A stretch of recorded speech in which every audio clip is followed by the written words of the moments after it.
Welcome to digital class. Before classes, I will explain matter around us introduction classes. Next, we have learned about matter around us. First part. What is matter? Before classes, I will explain. What is matter? From some matter prepared. How many types of matter? 3 types. First one, solid. Next, liquid. And third one, gases. Next we discuss about properties of solids, liquids and gas and shapes and volumes. అంటే ఇచ్చిన పదార్థాల యొక్క ఘన ద్రవ వాయు పదార్థాల యొక్క ఆకారాలు మరియు ఘన పరిమాణాల గురించి మనం ఈరోజు నేర్చుకున్నాం. So suppose take 2 solid objects, అంటే 2 ఘన పదార్థాలను తీసుకున్నాం అనుకోండి అమ్మా. అంటే 2 ఘన పదార్థాలు అంటే సే పెన్ ఆర్ బుక్, పెన్ అయినా బుక్ అయినా and put them in different containers. అంటే ఏం చేస్తాము, ఒక పెన్ను ఒక పుస్తకాన్ని తీసుకున్నప్పుడు వాటిని వివిధ పాత్రల్లో పెట్టినప్పుడు వాటి ఆకారాల్లోని ఘన పరిమాణాలు ఏమైనా మార్పులు ఉంటాయా? ఉంటాయి. ఏమేమి మార్పులు ఉంటాయి? Imagine dropping a book or pen on the floor. అంటే ఈ 2 వస్తువులను నేల మీద జారవేసినప్పుడు వాటి యొక్క shapes, volumes are changed. No, అంటే పెన్నుని పడేస్తున్నప్పుడు పెన్ ఆకారం అలాగే ఉంటుంది. బుక్ని పడేస్తున్నప్పుడు దాని యొక్క షేప్ ఎలా ఉందో కిందన పడేస్తే కూడా అలాగే ఉంటుంది. అంటే ఏం చేస్తారు ఇక్కడ, ఇట్ డస్ నాట్ ఫ్లో. అంటే అన్ని ద్రవాలు ఒకేలా ప్రవహిస్తున్నాయా? అన్ని ద్రవాలు ఒకేలా ప్రవహిస్తున్నాయా? ప్రవహించు. But remains rigid with a definite shape and fixed volume.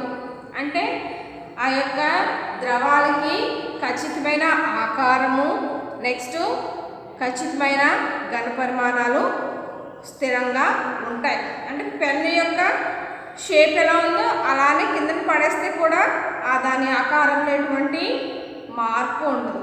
Next బుక్ను కూడా అలా పడేసామనుకోండమ్మా, అది ఎలా ఉంటుంది? ఫిక్స్డ్ వాల్యూమ్, దాని యొక్క ఘన పరిమాణం ఎలా ఉంటుంది? స్థిరంగా ఉంటుంది. Next identifying the shape and volume of liquids. సాలిడ్స్ని మనం దేని షేప్లో ఉంటే అదే షేప్లో ఉంటుంది, కానీ solids is not shape or volume. Suppose take some water in one of the containers using the measuring jar. So jar తీసుకున్నాను నేను.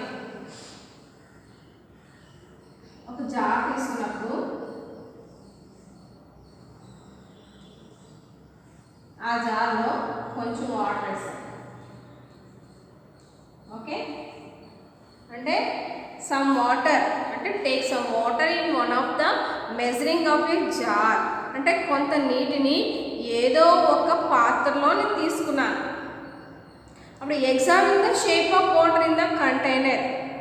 అప్పుడు దాని యొక్క నీటి ఆకారం ఎలా ఉంది? ఈ జార్లో ఈ షేప్లో వాటర్ వేసాము కాబట్టి దీని యొక్క షేప్ ఇలా ఉంది. సపోజ్ రౌండ్ షేప్ వేసాను, రౌండ్ షేప్లో వాటర్ వేసాను.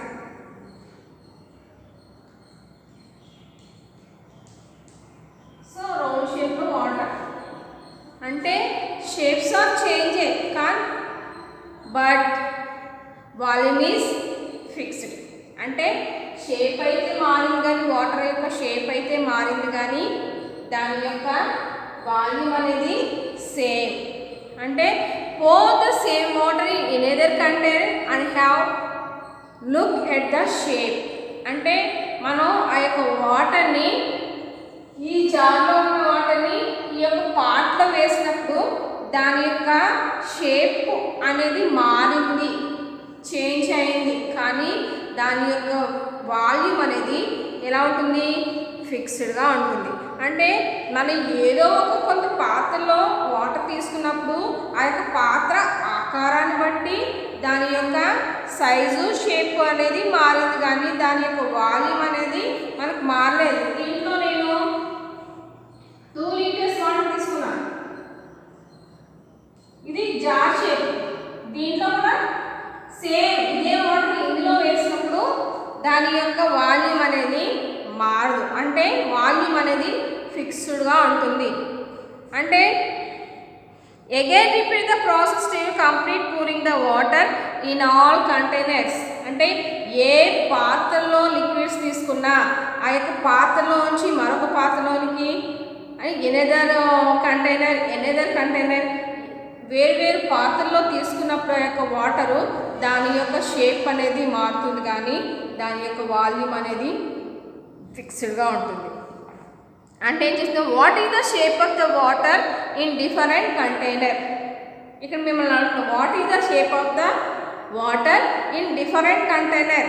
అంటే వేరు పాత్రలో తీసుకున్నప్పుడు వాటర్ యొక్క షేపు మారిందా అని అడుగుతున్నాడు. అంటే డిఫరెంట్ పాత్రలో తీసుకున్నప్పుడు దాని యొక్క ఆకారం అనేది మారింది, అంతే కదా. దాని యొక్క వాల్యూమ్ అనేది 2 లీటర్ తీసుకున్నప్పుడు 2 లీటరే ఉంటుంది, 1 లీటర్ తీసుకున్నప్పుడు 1 లీటరే ఉంటుంది. అంటే దాని యొక్క వాల్యూమ్ అనేది ఫిక్స్డ్గా ఉంటుంది, నెక్స్ట్ షేప్ అనేది చేంజ్ అవుతూ ఉంటుంది. అంటే ఏం చేస్తాము, 1. The shape of the liquid depends on the shape on the container. Second row, liquid takes a different shape depending on the shapes container, its volume remains same. అంటే ద్రవాలను ఒక పాత్రలో నుంచి మరొక పాత్రలోనికి సులభంగా మనం వేయగలుగుతున్నాం.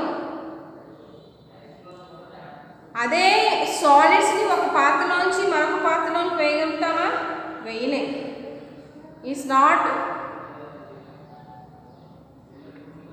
It is not wrong. అంటే solids మాత్రం వేయలేం, కానీ లిక్విడ్స్ని ఒక పాత్రలో నుంచి మరొక పాత్రలోనికి వాటి యొక్క షేప్స్లోకి మారుతున్నప్పుడు ఆ యొక్క లిక్విడ్స్ అనేవి సులభంగా వేయగలుగుతున్నాం. అంటే ఏం చేస్తారు, ఇక్కడ లిక్విడ్స్ కెన్ ఫ్లో ఈజీలీ. అంటే ద్రవాలను సులభంగా ఒక పాత్రలో నుంచి మరొక పాత్రలోనికి సులభంగా వేయగలుగుతున్నాం, కానీ సాలిడ్స్ని అలా వేయలేకపోతున్నాం. సో ఇటువంటి వాటిని ఫ్లూయిడ్స్ అంటారు. అంటే liquids can flow easily is called fluids. అంటే ప్రవాహాలు, ద్రవాలను ఒక పాత్రలో నుంచి మరొక పాత్రలోనికి, మరొక పాత్రలో నుంచి ఇంకొక పాత్రలోనికి సులభంగా ద్రవాలు వేయగలుగుతున్నాం కాబట్టి వాటిని ఏమంటామంటే ప్రవాహులు అంటారు. అంటే what does a fluid mean? Fluid means is called can flow easily.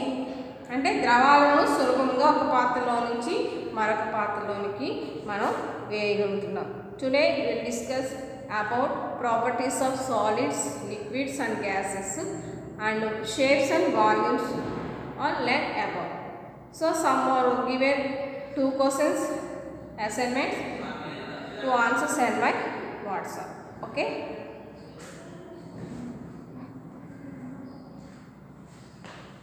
Assignment.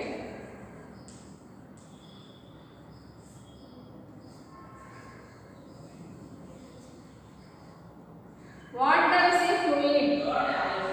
First one. What does a fluid mean? Second one. What is the shape of the water in different container?